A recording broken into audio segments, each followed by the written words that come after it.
8 డేస్లో రావాల్సిన వాళ్ళు 9 మంత్స్ అయినా ఎందుకు కిందికి రాలేదు? కావాలనే చేశారా? లేక అసలు వాళ్ళు అక్కడ ఏం చేశారు? ఎందుకని కిందికి రాలేదు? ఇవన్నీ విషయాలు నేను షార్ట్ అండ్ సింపుల్ ఫామ్లో మీకైతే ఎక్స్ప్లెయిన్ చేస్తాను. ముందుగా మన ఛానల్ని సబ్స్క్రైబ్ చేసుకోకపోతే సబ్స్క్రైబ్ అయితే చేసుకోండి. హే గైస్, యాక్చువల్గా ఏంటి అంటే ప్రతి విషయాన్ని మనం ఎర్త్ మీద ఉండి స్పేస్లో జరిగే విషయాన్ని మనం స్టడీ చేయలేం, రీసెర్చ్ చేయలేం. సో అక్కడికి వెళ్ళి స్టడీ చేయాలి, రీసెర్చ్ చేయాలి. దానికోసం అని చెప్పేసి మనకు ఒక స్పేస్ అయితే ఉండాలి కదా స్పేస్లో.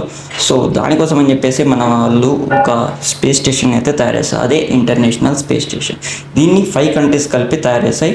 అవే USA, Russia, Japan, Canada and Europe. ఈ 5 కంట్రీస్ కలిపి దీన్ని అయితే తయారు చేస్తాయి. సో ఎవ్రీ ఇయర్ అంటే 6 మంత్స్కి ఒకసారి వీళ్ళ కంట్రీస్ నుంచి ఆస్ట్రోనాట్స్ దాంట్లోకి వెళ్ళి రీసెర్చ్ చేసి స్టడీ చేసి వస్తూ ఉంటారు అనమాట.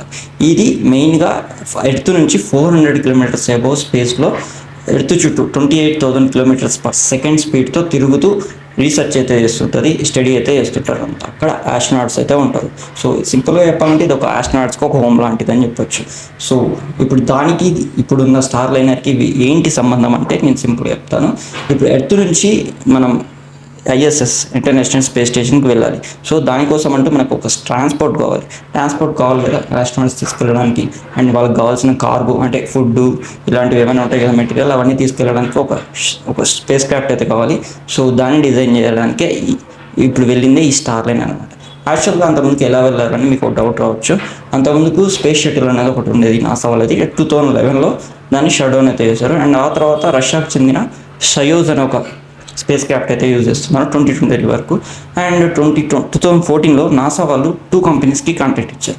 అదే SpaceX అండ్ బోయింగ్. SpaceX వచ్చేసి ఎలాన్ మస్క్ది, అది ఆల్రెడీ 2020లో వాళ్ళు రెడీ చేశారు. అండ్ ఇప్పటికి చాలాసార్లు అయితే వెళ్ళేసి వస్తుంది. అండ్ నెక్స్ట్ ఇంకో కంపెనీ ఏంటంటే బోయింగ్. ఈ బోయింగ్ కంపెనీ వాళ్ళు ఫస్ట్ స్పేస్ క్రాఫ్ట్ ఇదే అనమాట, స్టార్ లైనర్. సో దీన్ని స్పేస్లోకి తీసుకెళ్ళి రావడానికి అని చెప్పేసి తయారు చేశారు. సో ఇది ఫస్ట్ ట్రాన్స్పోర్ట్ అనమాట వీళ్ళది. సో దీనికోసం అని చెప్పేసి 2 పైలట్స్ కావాలి కదా. సో వాళ్ళనే Sunita Williams and Barry Wilmore వీళ్ళిద్దరిని అయితే సెలెక్ట్ చేశారు. So June 5, 2024 Sunita Williams and Barry Wilmore వీళ్ళిద్దరిని అయితే సెలెక్ట్ చేశారు. వాళ్ళిద్దరూ June 5, 2024 స్పేస్లోకి అయితే వెళ్ళారనమాట. అండ్ వీళ్ళిద్దరు ఈ పైలట్ దీన్ని అయితే తీసుకొని వెళ్ళారు. అండ్ వీళ్ళతో పాటు ఒక కార్గోని అయితే తీసుకొని వెళ్ళారనమాట. కాకపోతే యాక్చువల్ వీళ్ళు 8 డేస్లో రావాలి రిటర్న్.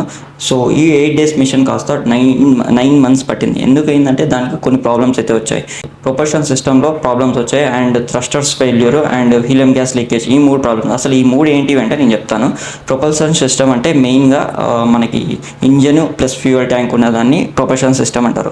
దీంట్లో కొన్ని ప్రాబ్లమ్స్ అయితే వచ్చాయి. అదేంటంటే ఇంకా థ్రస్టర్స్ ఫెయిల్యూర్ అంటే థ్రస్టర్స్ అంటే సింపుల్గా చెప్పాలంటే మనకి ఇప్పుడు కార్కి స్టీరింగ్ ఎలాగనో ఈ స్పేస్ క్రాఫ్ట్కి అలాంటిది అనమాట. సో దీంట్లో కూడా ప్రాబ్లం అయితే వచ్చింది. డైరెక్షన్స్ని కరెక్ట్గా తీసుకోవట్లేదు, డాకింగ్ సిస్టమ్ కూడా కరెక్ట్ అవ్వట్లేదు అనమాట. సో ఏదొక ప్రాబ్లం. అండ్ ఇంకోటి వచ్చేసి హీలియం గ్యాస్ లీకేజ్ అనమాట. హీలియం గ్యాస్ ఎందుకు యూజ్ చేస్తారంటే మెయిన్గా రాకెట్లో ఫ్యూయల్ ట్యాంక్లో ప్రెజర్ని తగ్గించడానికి, కంట్రోల్ చేయడానికి ఈ హీలియం గ్యాస్ని అయితే యూజ్ చేస్తుంటారు. సో ఇది కూడా గ్యాస్ లీకేజ్ వలన ప్రాబ్లం అయితే వచ్చింది. సో వాళ్ళని మళ్ళీ కిందికి రావడానికి పంపించడానికి కరెక్ట్గా లేదని చెప్పేసి దాన్ని అక్కడే స్టాప్ చేశారు. అక్కడే ఉండిపోయింది అనమాట. వాళ్ళు అక్కడే స్టక్ అయిపోయారు. సో నెక్స్ట్ ప్లాన్ ఏంటంటే వీళ్ళని తీసుకురావడానికి వెంటనే ప్లాన్ అయితే లేదు. సో ఫిబ్రవరిలో ఉండింది ప్లాన్. సో వాళ్ళని మళ్ళీ తీసుకురావడానికి అని చెప్పేసి ఫిబ్రవరిలో తీసుకురావాల్సి ఉంది, కానీ కుదరలేదు. అండ్ ఇప్పుడు మార్చ్ 18 SpaceX డ్రాగన్ ఉంది కదా ఎలాన్ మస్క్ వాళ్ళది, అది అయితే వెళ్ళి తీసుకొని వచ్చింది. యాక్చువల్లీ స్టార్ లైన్ అంటే ఏంటివంటే మ్యాక్సిమం ఒక 10 times అయితే యూజ్ చేయొచ్చు వెళ్ళి రావడానికి. ఇది ఫస్ట్ స్పేస్ క్రాఫ్ట్ కాబట్టి వీళ్ళు కొంచెం ఫెయిల్యూర్స్ అయితే వచ్చాయి.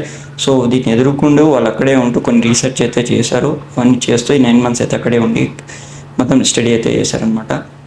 అండ్ అంతేకాదు మళ్ళీ వీళ్ళని తీసుకురావడానికి ఈ SpaceX డ్రాగన్ నిన్న వెళ్ళి తీసుకుని అయితే వచ్చింది. దీన్నే స్ప్లాషింగ్ డౌన్ అంటారు. అంటే స్ప్లాషింగ్ డౌన్ అంటే ఏంటంటే మెయిన్గా వాటర్లో ల్యాండింగ్ అనమాట. అంటే మా స్పేస్ క్రాఫ్ట్ కొన్ని కిలోమీటర్స్ పైన వచ్చి ప్యారాషూట్స్ని ఓపెన్ చేసుకొని కిందికి మనకి తీసుకొని వస్తారు. దీంట్లో ఇక్కడ వీళ్ళని దిప్పేస్తారనమాట, తీసుకొని అయితే వస్తారు. వీళ్ళైతే సేఫ్గా ల్యాండ్ అయ్యారు.